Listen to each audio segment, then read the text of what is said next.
CH-108 राक्षसनी Mahamaya Aarav उस room की तरफ भाग रहा था, लेकिन वहां इतनी परछाइयां नहीं थी कि वो अपना शेडो एलिमेंट इस्तेमाल कर सके, इसलिए उसे वहां जाने के लिए लिफ्ट का इस्तेमाल करना पड़ा।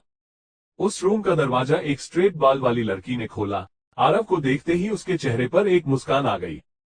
तुम कहीं टैक्सी से हमें फॉलो करते हुए यहाँ तो नहीं आ गए?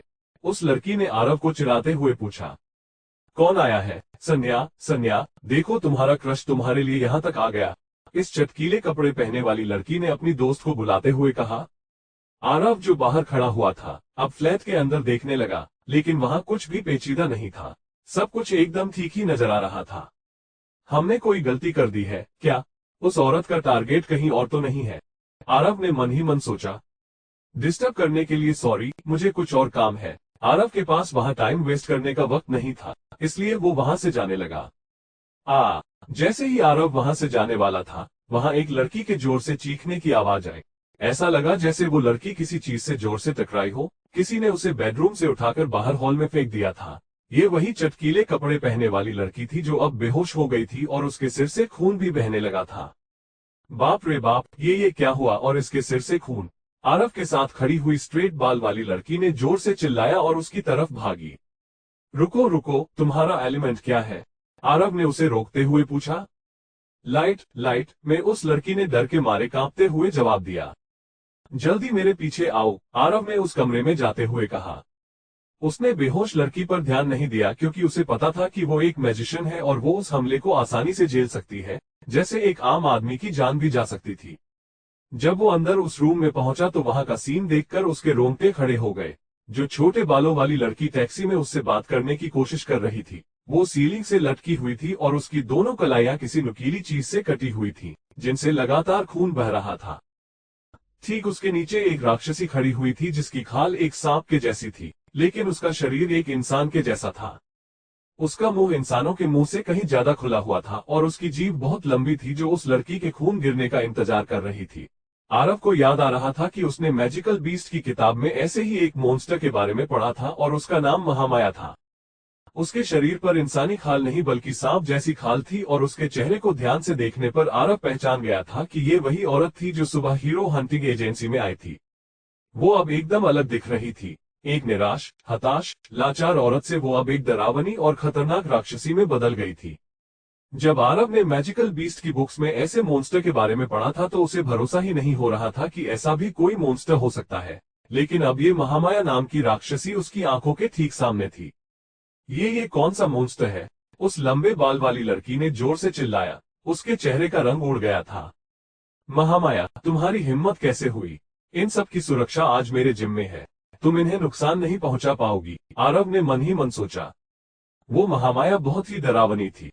उसने उस छोटे बाल वाली लड़की को सीधा नहीं मारा था और न ही एक बार में उसका खून पिया था, बल्कि उसे कमरे की सीलिंग से लटका दिया था और बूंद बूंद करके उसके खून गिरने का इंतजार कर रही थी।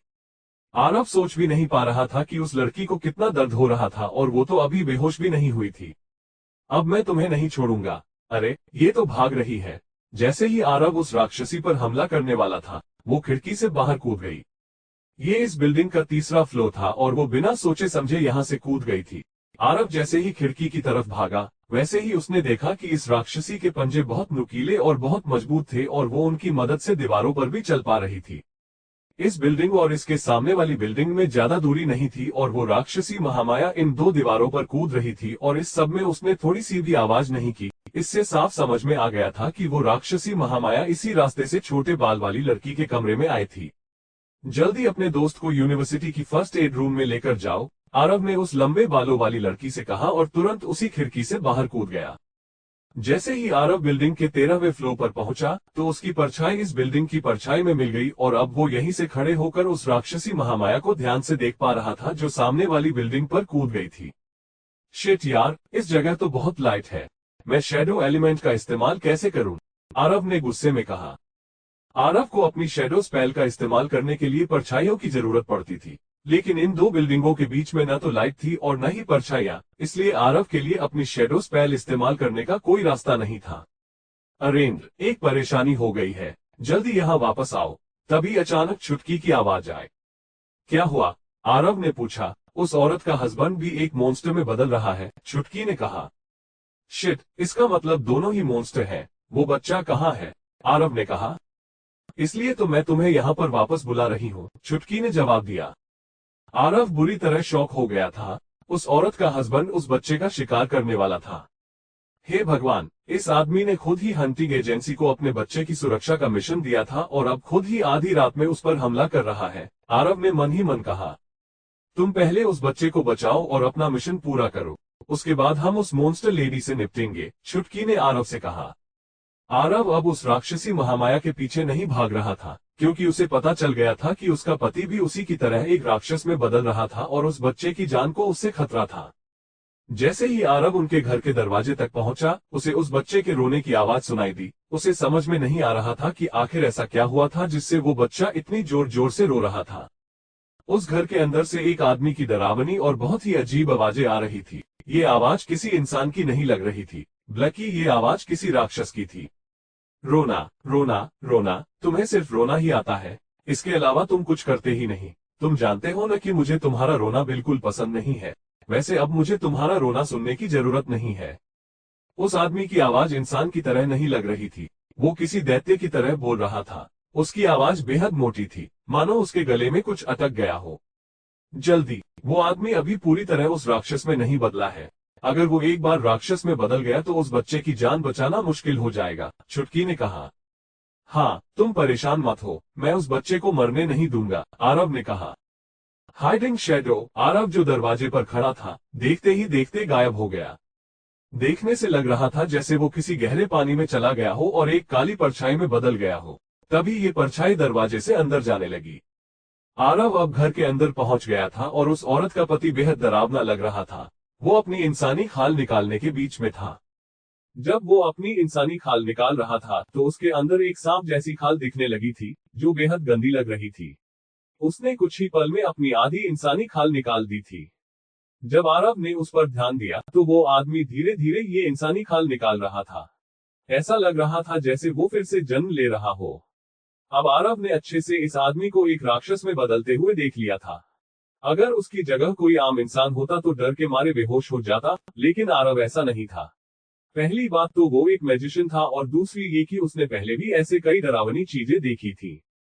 इस सीन को देखकर उसे घिन आ रही थी, लेकिन उसका काम राक्षस को मारकर उस बच्चे को बचाना था और वो इससे पीछे नहीं हट सकता था। लाइटनिंग स्ट्राइक, आरव ने तुरंत अपना स्टार पाथ बनाया और उसके हाथ में लाइटनिंग सैनिक आ गए थे। ये लाइटनिंग सैनिक सीधा कमरे के दूसरी तरफ खड़े हुए उस राक्षस की तरफ बढ़ने लगे।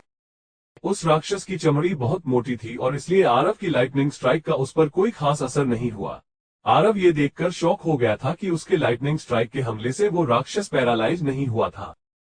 तुम बेवकूफ राक्षस, आरव ने गुस्से से चिल्लाते हुए कहा। तभी उस राक्षस ने जोर की आवाज की और आरव की तरफ घूर कर देखा।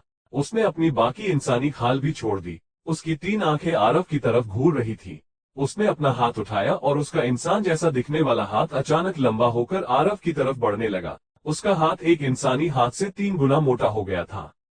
अरेंद्र, इस राक्षस की शक्ति बहुत ज्यादा है, तुम्हें संभल कर रहना होगा, आरव के कान में चुटकी की आवाज आए। आरव एकदम शांति से पीछे हटने लगा। उस राक्षस का हाथ अब भी आरव की तरफ बढ़ रहा था और उसके रास्ते में आने वाली सारी चीजें तहस नहस हो रही थी। आखिर ये चीज क्या है? इसका हाथ नहीं बल्कि हथौड़ा लग रहा है, आरव ने मन ही मन सोचा। किस्मत से वो हमले के लिए पहले से ही तैयार था, इसलिए वो तुरंत एक परछाई में बदल गया और कमरे के एक कोने में चला गया। इस हमले से बचने के बाद भी वो अपने शेडो एलिमेंट का इस्तेमाल करता रहा और तब उस राक्षस के सामने आया जब वहां छिपने के लिए कोई परछाइयां नहीं बची थी। ये राक्षस बेहद शक्तिशाली था और आरव इसके पास जाने की गलती नहीं करना चाहता था। जैसे ही उस राक्षस ने अपना लंबा हाथ पीछे किया, आरव तुरंत कमरे के दूसरी तरफ भागा और उस रोते हुए बच्चे को उठा लिया। इसके पहले आरव ने अपना इंटरमीडिएट मैजिक इस्तेमाल करने की कोशिश नहीं की, क्योंकि उसे डर था कि इंटरमीडिएट मैजिक से उस बच्चे को भी नुकसान पहुंच सकता था। और वो इस बच्चे को इसलिए नहीं बचाना चाहता था क्योंकि उसे इस मिशन के पैसे मिलने वाले थे, बल्कि इसलिए क्योंकि वो अपनी आंखों के सामने एक मासूम बच्चे को मरते हुए नहीं देख सकता था। राक्षस कहीं के, मैं आज तुम्हें बताऊंगा कि तुमने उस बच्चे की तरफ नजर उठाकर कितनी बड़ी गलती की है। आरव ने तुरंत स्टार पाथ बनाना शुरू कर दिया। कुछ ही पल में उसके स्टार पाथ एक दूसरे से जुड़ने लगे और उसकी स्टार एटलस भी बनने लगी। आरव बचकर, वो राक्षसी महामाया तुम्हारे पीछे है, चुटकी ने अचानक चिल्लाकर कहा। जब आरव ने पीछे मुड़कर देखा तो उसके पीछे खिड़की के बाहर वो राक्षसी महामाया थी और उसके जिब लंबी होकर सीधा आरव और उस बच्चे की तरफ बढ़ रही थी। शिट, ये पति पत्नी तो एक साथ हमला कर रहे हैं, आरव ने गुस्से में कहा। आरव के स्टार एटलस आधी ही रह गई थी। अगर वो उसे पूरा करने की कोशिश करता तो वो राक्षसी महामाया उसका गला ही काट देती। जल्दी भागो वहां से, तुम एक साथ उन दोनों को नहीं हरा पाओगे, चुटकी ने चिल्लाते हुए कहा। तुम मेरी चिंता मत करो, आरव ने उससे कहा। आरव इस वक्त ऐसी जगह खड़ा था जहां कोई भी परछाई नहीं थी और इसलिए वो अपनी शेडो स्पेल का इस्तेमाल नहीं कर सकता था। किस्मत से कुछ दिन पहले ही डीन गिरीश ने आरव को मैजिकल बूट्स दिए थे और अब उन्हें इस्तेमाल करने का ये एकदम सही वक्त था। मैजिक बूट्स, आरव ने खुद से कहा। जैसे ही उसने अपनी स्टार एटलस बनाना बंद किया, उसके जादुई बूट्स एक्टिवेट होने लगे। कुछ ही पलों में उसके पैरों पर एक रोशनी सी दिखने लगी और उसके पैरों पर मैजिकल बूट्स आ गए। ये बूट्स उसके घुटनों के नीचे तक थे। इन मैजिक बूट्स को पहनते ही उसके पैरों में अचानक से पौवा आ गई और उसे ऐसा महसूस हो रहा था कि इनकी मदद से वो जमीन में गड्ढा भी कर सकता था। जैसे ही छुटकी ने आरव को अपने मैजिक बूट्स एक्टिवेट करते हुए देखा, उसने एक राहत की सांस ली। तुमने अच्छा किया, लड़ाई करने से बच्चे को खतरा हो सकता है। आरव भी उसकी बात समझ रहा था और उससे पूरी तरह सहमत था। आरव जोर से सीलिंग की तरफ उछला और सीलिंग पर टंगे हुए झूमर से लटक गया और फिर उसकी मदद से सीधा किचन में कूद गया। उसने एक हाथ से झूमर को पकड़ा था और दूसरे हाथ से बच्चे को। उन दोनों राक्षसों ने आरव को ऐसे ही जाने नहीं दिया बल्कि उसका गुस्से में पीछा भी करने लगे। आरव इस वक्त उनसे लड़ने के मूड में नहीं था, इसलिए उसने अपने मैजिक बूट्स का इस्तेमाल किया और किचन से लिविंग रूम में पहुंच गया और अपने मैजिक बूट से एक किक मारकर खिड़की को तोड़ दिया। उसने उन राक्षसों पर ध्यान नहीं दिया क्योंकि वो जल्द से जल्द इस बच्चे को लेकर बिल्डिंग के 6th फ्लोर पर पहुंचना चाहता था जहां लाइट्स पूरी तरह बंद थी ताकि वहां वो अपने शेडो एलिमेंट का इस्तेमाल कर सके। आरव सीधा नीचे गिर रहा था। एक तरफ उसकी गोद में रोता हुआ बच्चा था और दूसरी तरफ हवा की सायम सायम आवाज आ रही थी। आरव ने जब ऊपर देखा तो वो दोनों राक्षस अपनी गर्दन लंबी करके आरव को देख रहे थे। ऐसा करते हुए वो बेहद डरावने लग रहे थे। मम्मी, मैं अपने कमरे में पढ़ने के लिए जा रही हूँ, नीचे से एक लड़की की आवाज आए। ठीक है, और अपने कमरे की लाइट जला लेना ताकि तुम्हारी आंखें खराब न हो, उसकी माँ ने उससे कहा।